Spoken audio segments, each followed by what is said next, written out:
I noticed you were telling me earlier about your son and Yeah, Gramsci. my 4-year-old son loves this book and carries it around with him for some reason. This is, by the way, Pete Buttigieg's father, who translated the Gramsci prison notebooks. Wow. The apple falls far from the tree.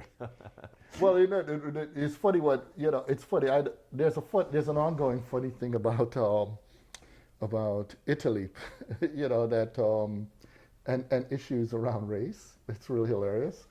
One of them you could see in this movie I love, Me, Myself, and Irene, where his wife has an affair with a black professor at Brown University, and the professor is a dwarf, and he completely humiliates the protagonist. His name is Charlie. It's a mythical. I love that film. It's highly mythical. I think it's also one of the best race movies, and a lot of people. It's a bit much for people, but there's a scene where basically she has triplets, and they're all gifted children, and they're all dark-skinned black. And so one of his friends, one of the cops said, don't you know that your sons have a year-long tan? And Charlie goes, well,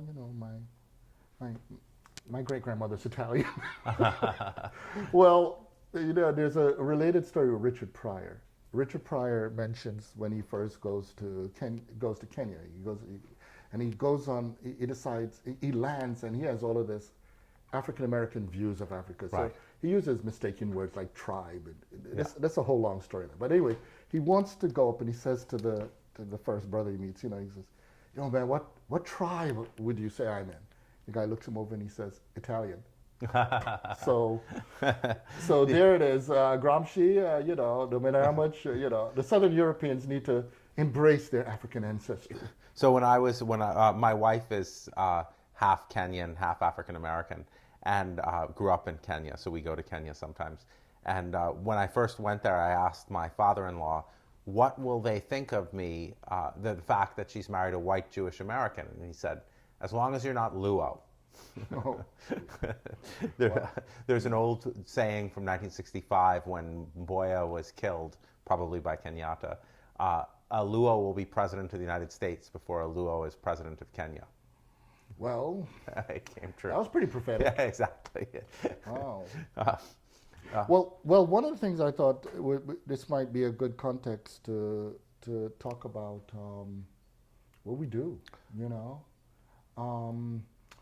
People are always asking me about what I do. And it's funny. I had mentioned a conversation when you had spoke at the University of Connecticut. When I was a grad school here, when I was a grad student here, I had a conversation with a political activist, and she said, what do you do? I said, I'm doing a PhD in philosophy. She said, philosophy? Oh God, Right. That's so abstract. And she said, I do the concrete. I'm an activist. The concrete, and my response was, the concrete's an abstraction. Yeah, right, exactly. And anyway, we ended up working together in a lot of political work. But the thing is, at that moment, she paused because she recognized the truth in what I said. It's very interesting. Sometimes we patronize people, think what we say is very complicated, but sometimes there are pithy ways that everybody could just see right away, right? What is this? Who the hell beats the concrete? A lot of my work comes down to this question of what is our relationship to reality? Yeah. And a lot like of bad faith and anti-black racism is why is our relationship to reality so messed up? Right. In other words, sometimes we can understand something better if we could see how messed up it can be.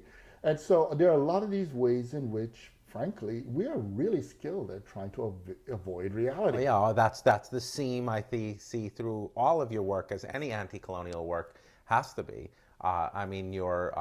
Your work on Fanon, obviously Fanon is focused on this question and how you create a reality where the colonized is inferior to the colonizer, and you are the great scholar of Fanon. But also your book with Jane Gordon on Ruin, that I've recently taught twice. The structure of how which kind of discourse we're seeing right now all the time, but we've always seen, but you talk about the social world in ways that creates an illusory hierarchy. So you represent certain areas, property that you want to take over and exploit as in the language of it's not being used, it's not being correctly it's in ruin as the the language of financial emergency that I've used your work recently in my work on what the situation in Michigan with emergency management.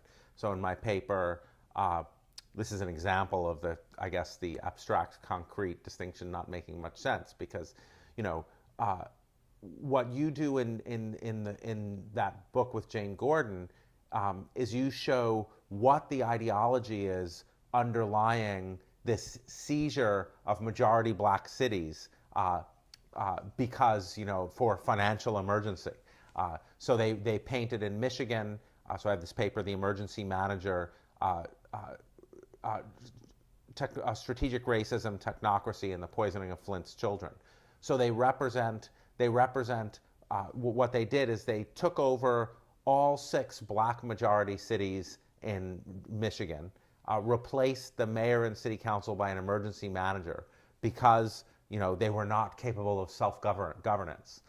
And your work explains the ideology and the language behind this kind of expropriation. It's been deeply relevant, profoundly important. You stitch together in your work the history of African American exploitation with indigenous exploitation. So here at Yale, we had a controversy about John C. Calhoun talking about property rights. Yeah. John C. Calhoun always placed property rights more centrally than any other kind of right, because if property rights are most central, then owning humans